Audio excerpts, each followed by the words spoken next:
Prologue. 15 years earlier. Age 10. Kieran. My small hands grip the splintered shovel handle a little tighter as I drive the head into the damp dirt. My palms are sweaty, making it harder to hold on to the tool, causing it to tire me out.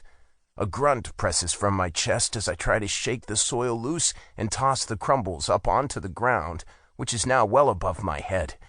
Standing up straight, I barely see my dad, who's sitting on the bumper of our car, headlights blinding me in the midst of the dark night.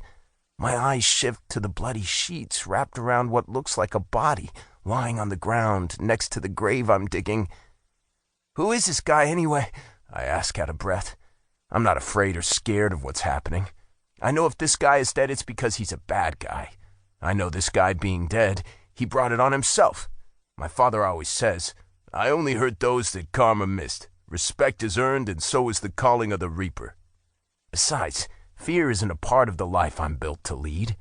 Dad gives me a pointed look before removing the cigar from in between his lips. His suit without a wrinkle and shoes without a speck of dirt. He is put together like this is another day at the office. I always look anywhere but in his eyes, because when I see those dark brown irises, it makes my stomach do weird things. The feeling reminds me of when I'm about to do something real dangerous, and my stomach gets this sick feeling as if it's a warning. "Why's it gotta be a guy? Maybe it's a woman," he grumbles, pointing the cherry-lit end of his cigar at me.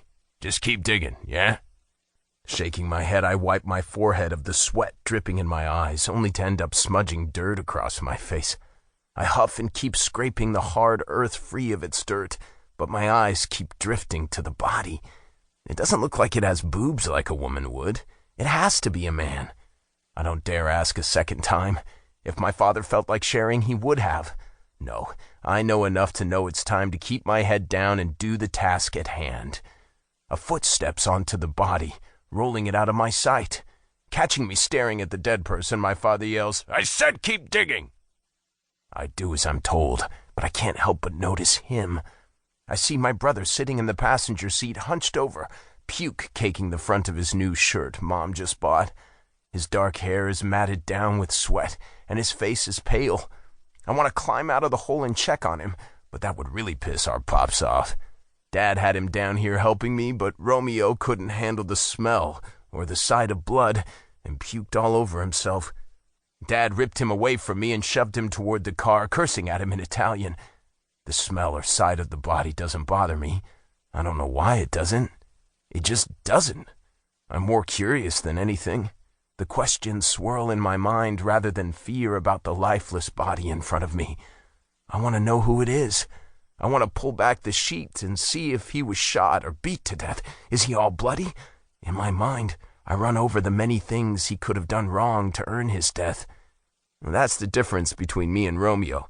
He's got a heart, and I guess I don't.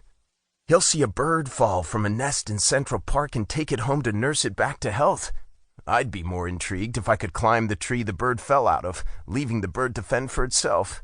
If it's out of the nest, the mom probably pushed it out, knowing it was a weakling or sick. It's the circle of life. If it can't survive now, it won't ever. "That's enough, Kieran. Climb out." Dad interrupts my thoughts. I drop the shovels, out of breath. "Oh, thank God," I mutter. I flex my sore fingers, noticing a blister coming on between my thumb and index finger. I rub at it. "Get the damn shovel!" Dad sneers, almost making me jump. I grab the tool and toss it out of the grave, and then, using both hands, I push up and grab onto the earth that is still intact to climb out. Managing to get mud and dirt all over me, including inside my shoes, I finally make it out. Dad wastes no time and kicks the body into the small makeshift grave, and then looks to Romeo. I stand up quickly, hoping Dad will just leave him alone. "I'll bury him. It's fine," I insist, trying to protect my brother. I'm not a good brother. I still mess with him and do shit I probably shouldn't. But when it comes to my dad, something inside of me always tries to shelter Romeo.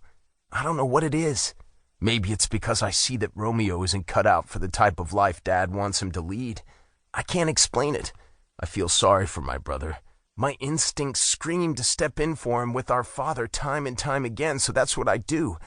Dad shoves me out of the way, his face looking angry.